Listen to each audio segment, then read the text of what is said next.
happened! Oh, welcome back to Deus Ex Human Revolution, where finally they revealed to us in a shocking twist that Megan was still alive. Oh my god! Oh, can you believe it? Yeah, I could totally believe it. I can absolutely believe it in all ways. I was at a point a little bit, not gonna lie, I was like, I don't know if I like the story of Deus Ex. I think Deus Ex might not be for me, story-wise. There's a very clear, distinct contrast for me between the gameplay, which I find really enjoyable. I'm having so much fun with that. But I do want to talk about that a little bit. And the actual story, like the corporate espionage angle, the overarching, and now the Illuminati. The Illuminati is here, and that's who we're talking about. And that stuff does not appeal to me, like, at all in any way, shape, or form. Because I find it really comical. Although it makes some logical sense that ultra-wealthy billionaires would be so bored. And so, like, I have everything, and I still want more, because you have to have a personality type of just never-ending hunger to be one of those people.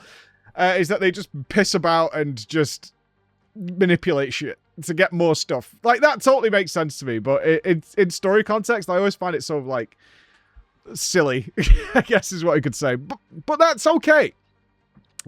It's okay, because when I've tried to explain this, and I hope I can be clear today about this, the overarching main story of Deus Ex, in the first one and in this one, I don't particularly care for. And this has reiterated that fact. I don't particularly care for that stuff. Everything seems very obvious to me. Like, Big Dave, the Dave Sarif, the leader of Sarif, like, clearly he's got some stuff going on. Like, from the moment he opens his mouth, you're like, oh yeah, this guy sucks. And then we have the whole stuff with Megan. I'm like, yeah, like, that's what's going on. And they're like, no, she's alive. Good God. And you're like, I guess. And then you get the three sort of very predictable, I guess you could say, mini-bosses. You know, they're like the champions of the baddies. You've got Big Muscle Man, you got Ninja Lady, and mirror version of you, kind of. Yeah, I mean, I've seen that since I was a kid. So that stuff I don't particularly care for. But I still like the game. And that's where people are like, oh, you don't like it? Oh, it's like, no. I don't like this bit. I don't like this bit. That bit I don't like. What I do like, though, is the side stories and the returning characters. That I really like. We had a brief one. I talked in the first video, I think, about the very emotionally vulnerable police officer who was working the front desk at the station who'd been through rough times with Jensen. And Jensen needs a favor for him. He's like, I'm going to look after you. And then it turns out later on, he got fired. But Jensen comes back and he sorts that out. Gives him a job working at Sarif Industries. Like, that stuff I really enjoy. I really enjoy that some of the choices you make in the side stories, and even in the MSQ, actually come back around later in the game in some way. Whether it be someone giving you a piece of information because you spared them, or you gave them a little bit of moral flexibility. Really into that stuff. So that stuff's great. Like, every time we get a side quest, that's my number one priority.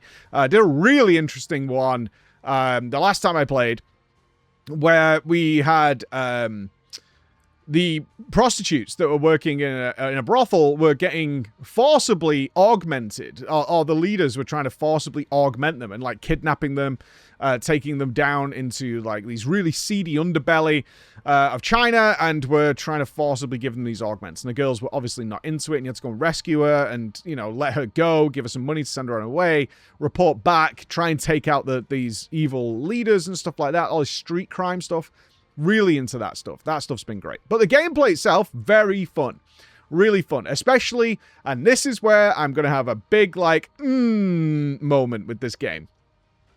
Especially once you start getting most of your praxis points, which are your upgrade tree, right? These are the special abilities Jensen has.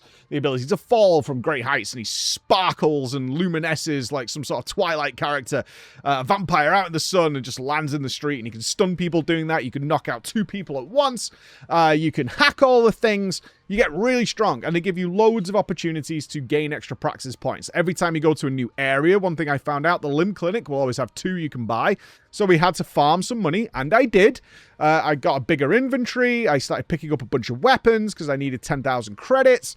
Not something I've been doing since the start of the game, so I was behind on money. So I managed to fix that. Did a bit of back and forth shopping trips. Found where the underground arms dealers are. Sold them some stuff. Did all this kind of stuff and started to have what I would say a nicely fleshed out character where I was now picking up stuff that may be good or just for fun.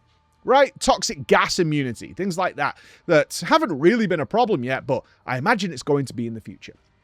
So I started to have a very good, strong Jensen, like that suited the way I played. He was a little stealthy, he was a hacker man, but because I've killed nearly everyone in the game with melee, pretty much, was really good at doing that.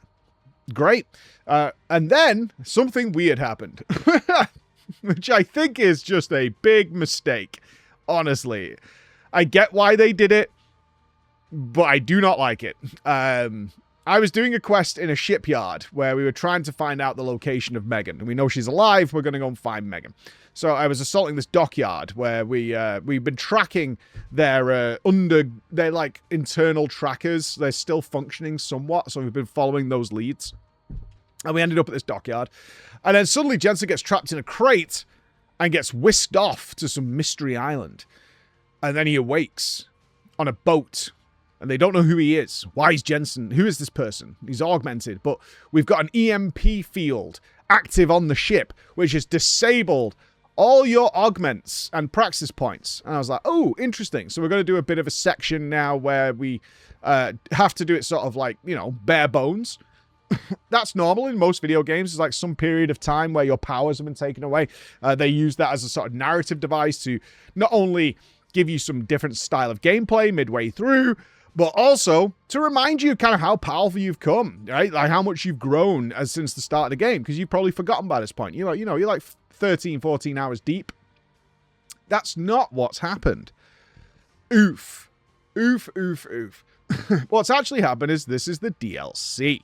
I didn't know that.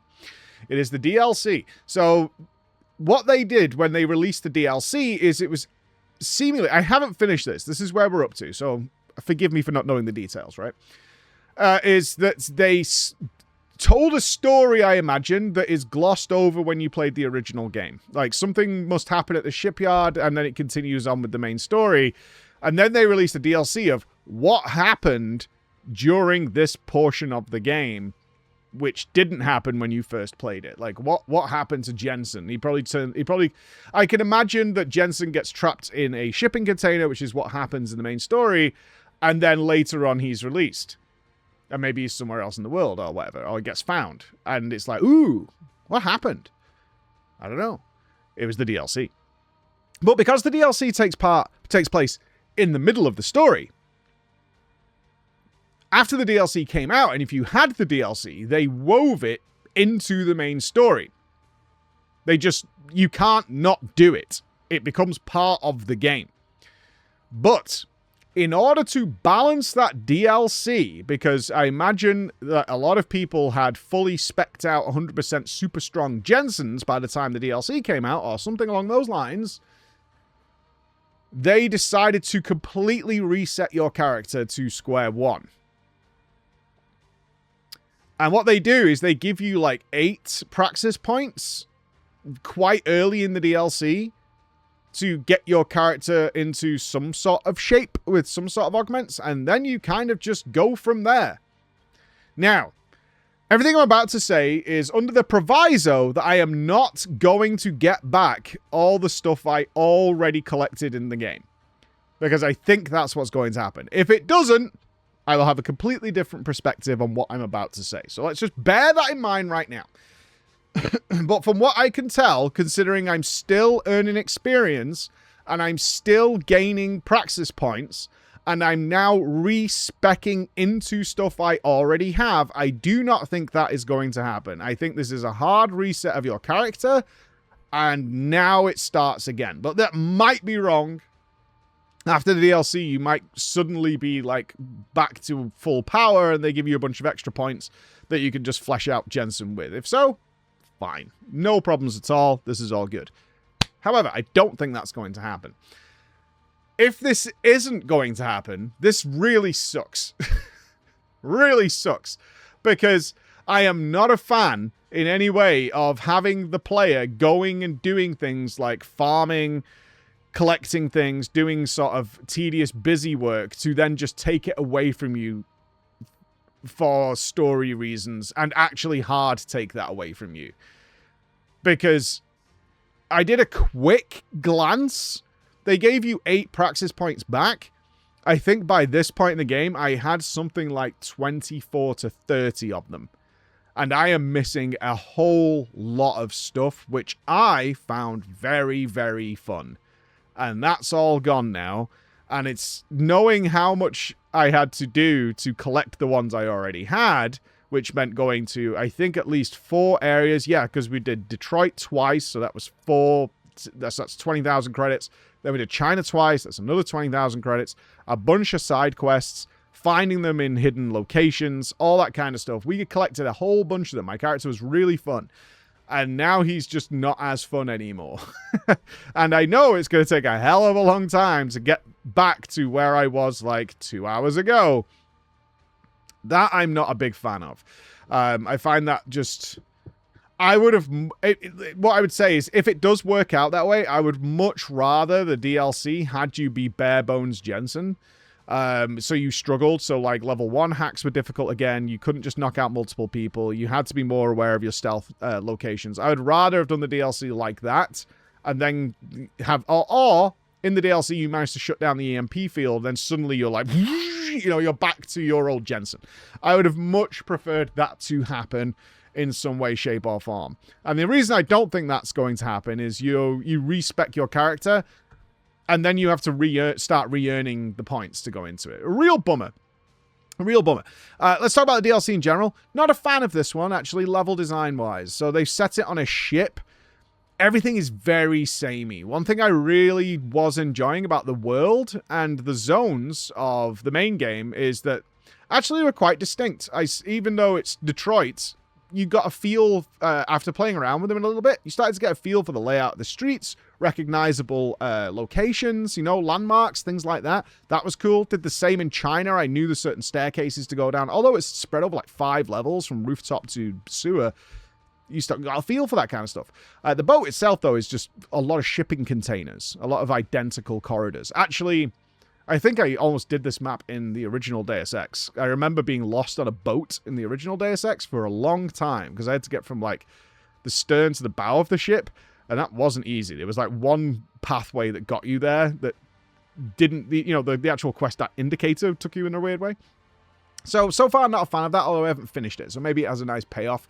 But considering it does take place on a cargo vessel, yeah, very samey. You know, lot of the same corridors, lot of the same sort of puzzles going on with shipping containers, moving things around and jumping around. And I imagine even if you look at the footage now, it's like, okay, it kind of looks like you're in the same place. And I'm not. I'm all over the ship. Until you get to go outside, which is much more fun. We're in the rain, and they've got some really nice graphical upgrades that they did for the DLC, which I think is a nice touch. But generally, yeah, not a fan so far. And I'm really wondering, and I really hope genuinely that I come back to you and be like, oh, they did give you all your stuff back and all the extra experience you earned.